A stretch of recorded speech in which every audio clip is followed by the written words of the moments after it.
High বন্ধুরা, কেমন আছো? আশা করি তোমরা ভালো আছো। বেশ, 2013 বস রিলিজ হওয়ার পরে, তার সাফল্যের পর একটা কোয়ারি আপনাদের কাছে, আপনাদের মাঝে ছিল যে বস 2 কবে আসছে। তো আজকে সেই দিন অ্যানাউন্সমেন্ট করার। আজকে দুটো অ্যানাউন্সমেন্ট আছে। প্রথম অ্যানাউন্সমেন্ট যে আমাদের আরেকটা কোম্পানি লঞ্চ হচ্ছে, Jeet film works. And for latest updates, you have to follow Jeet's Filmworks. Please follow. And the second announcement, the big one, Boss 2 first look আর কিছুক্ষণের মধ্যেই আপনাদের মাঝে আসছে। দেখে জানাবেন আপনাদের কেমন লাগলো। আমরা সকলে তাকিয়ে আছি আপনাদের ভালোবাসা, আপনাদের আশীর্বাদের দিকে। আপনাদের আশীর্বাদ থাকলে আমাদের জার্নিটা স্মুথ হবে, ভালো হবে।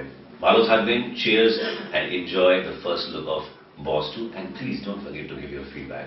Bye bye. Cheers, and here comes the first look.